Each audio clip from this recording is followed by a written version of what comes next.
Hello friends, आज हम इस वीडियो में 10 प्रश्नों का मिनी टेस्ट 13 देखेंगे जो किसी भी प्रतियोगिता परीक्षा के लिए महत्वपूर्ण होगा। तो चलिए फिर शुरू करते हैं आज का पहला सवाल से। आज का पहला सवाल है, चौरी चौरा कांड किस वर्ष में हुआ था? चौरी चौरा कांड किस वर्ष में हुआ था? 1922 में, 1917 में या फिर 1919 में? सही आंसर होगा 1922 में। ठीक है, 5 फरवरी 1922 को आप देखेंगे कि गोरखपुर जिले के चौरी चौरा नामक स्थान पर असहयोग आंदोलनकारियों ने क्रोध में आकर थाने में आग लगा दी थी। ठीक है, और देखेंगे फिर इसी घटना के बाद महात्मा गांधी ने असहयोग आंदोलन को वापस ले लिया था। ठीक है, और इसे कुछ लोगों ने ऐसे विरोध भी किया था वापस जब लिए थे इसे। ठीक है, तो ये जब वापस ले रहे थे उस दिन का ये डेट कब का है, ये डेट भी याद रखना चाहिए आप लोगों को। 12 फरवरी 1922। ठीक है, इसी दिन महात्मा गांधी ने इस आंदोलन को स्थगित कर दिया था। ठीक है, ये जो घटना घटा था ना, चौरी चौरा कांड, तो इस घटना में लगभग 21 सिपाहियों की मृत्यु हो गई थी। ठीक है, तो ध्यान रखिएगा इसको। और इसी घटना के बाद फिर क्या हुआ था कि ये असहयोग आंदोलन को वापस ले लिया गया था। ठीक है, चौरी चौरा देखेंगे एक स्थान का नाम है। ठीक है, जो कि गोरखपुर ज़िले में स्थित है। ठीक है, तो चलिए फिर आगे देखते हैं। नेक्स्ट है, यदि वर्षा जल का पीएच मान 5.6 से कम होता है तो इसे अम्लीय वर्षा कहते हैं। जब यह अम्लीय जल नदियों में बह जाता है तो क्या होता है? नदियों के जल में मछलियों की संख्या बढ़ जाती है, नदी के जल का पीएच मान कम हो जाता है, या फिर नदी का जल पीने के लिए अधिक स्वस्थ हो जाता है। सही आंसर होगा नदी के जल का पीएच मान क्या हो जाएगा? कम हो जाएगा। बी ऑप्शन यहाँ पे सही होगा। नेक्स्ट है, सवाल है, गाजर में विटामिन ए की उच्च मात्रा मौजूद होती है।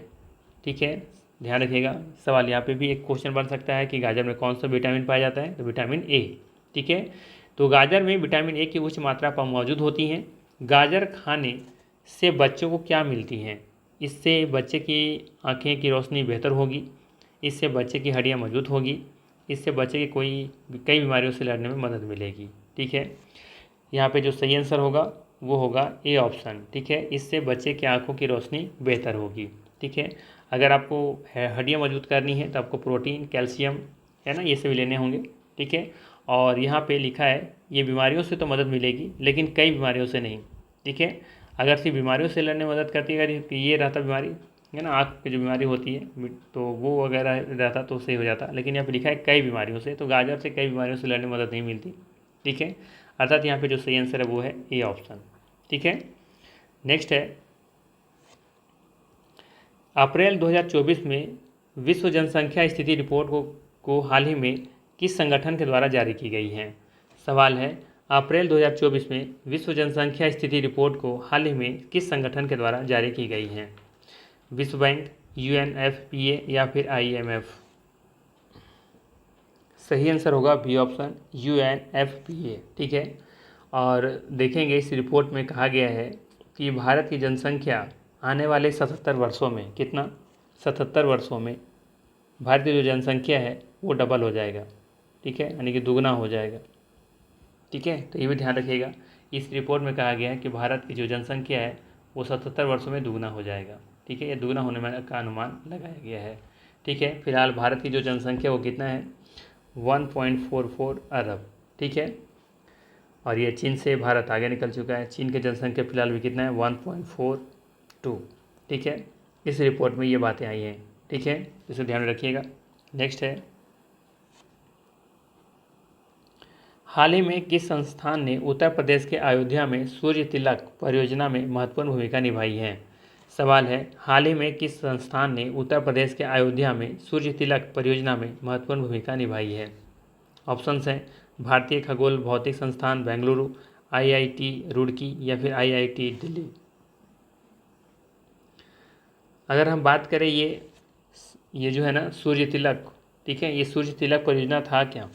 ठीक है, तो ध्यान रखिएगा, ये सूर्य जो तिलक परियोजना था ना, इसका मुख्य उद्देश्य ये था कि रामनवमी के अवसर पर, कब, रामनवमी के अवसर पर, ध्यान रखिएगा, सवाल यहाँ से बन सकता है, रामनवमी के अवसर पर दोपहर के समय श्री राम लला के माथे पर सूरज की रोशनी लाना था।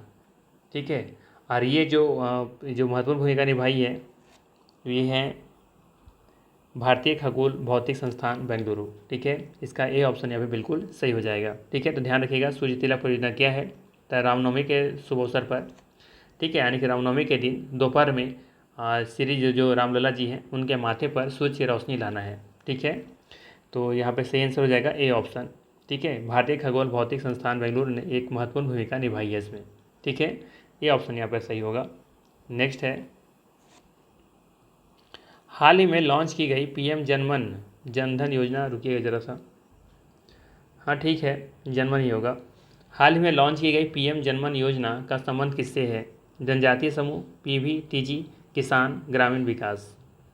तो ध्यान रखिएगा, इसका सही आंसर हो जाएगा ये ऑप्शन जनजातीय समूह। ठीक है, हाल ही में लॉन्च की गई पीएम जनमन का जो संबंध है वो जनजातीय समूह से है। ठीक है, तो इसको ध्यान रखिएगा, ये ऑप्शन यहाँ पर सही हो जाएगा। नेक्स्ट है, किस संस्था के द्वारा आवधिक श्रम बल सर्वेक्षण PLES लॉन्च किया जाता है? सवाल है, किस संस्था के द्वारा आवधिक श्रम बल सर्वेक्षण लॉन्च किया जाता है? नीति आयोग, NSSO या फिर भारतीय सांख्यिकी संस्थान?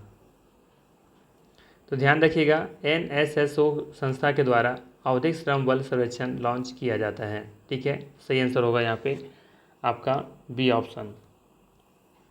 नेक्स्ट है, हाल ही में न्यूज वीक, ठीक है, सवाल है, हाल ही में न्यूज वीक के कवर पेज पर छपने वाले दूसरे प्रधानमंत्री नरेंद्र मोदी बने हैं, जबकि इससे पूर्व किस भारतीय प्रधानमंत्री को इसके कवर पेज पर जगह दी गई थी?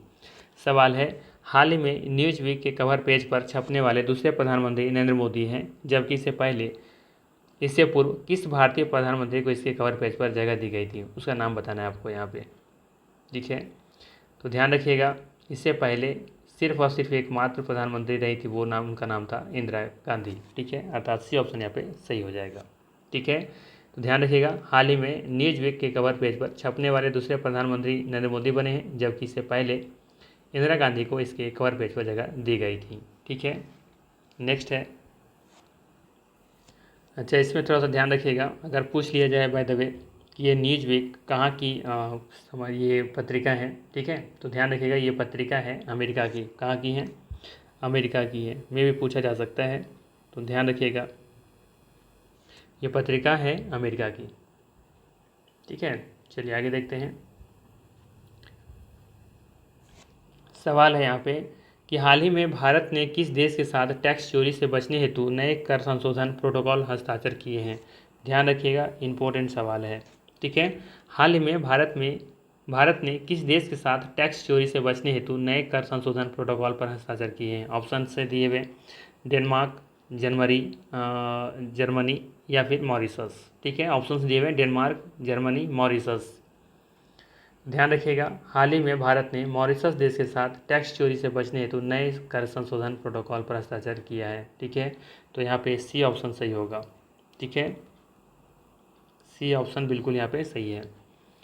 नेक्स्ट है, और आज का अंतिम प्रश्न है, हाल ही में भारतीय रिजर्व बैंक ने किस बैंक की ऑनलाइन बैंकिंग सुविधा वर्ल्ड ऐप को बैन कर दिया है? हाल ही में भारतीय रिजर्व बैंक ने किस बैंक की ऑनलाइन बैंकिंग सुविधा वर्ल्ड ऐप को बैन कर दिया है? HDFC, ICICI या फिर BOB यानी कि बैंक ऑफ बड़ौदा। सही आंसर होगा यहाँ पे BOB अर्थात बैंक ऑफ बड़ौदा। ठीक है, ये गुजरात में स्थित है। ठीक है, भारतीय रिजर्व बैंक ने इस पर क्या किया, फिलहाल वर्ल्ड ऐप का जो था उस पर बैंकिंग जो सुविधा दी जा रही थी उस पर बैन कर दिया गया है। तो इसका सही आंसर हो जाएगा सी ऑप्शन। तो ये था मोस्ट इंपॉर्टेंट 10 MCQ। अगर वीडियो अच्छा लगा हो तो लाइक ज़रूर कीजिएगा। बाकी मिलते हैं हम लोग फिर इसी तरह के नेक्स्ट वीडियो में। Thanks for watching.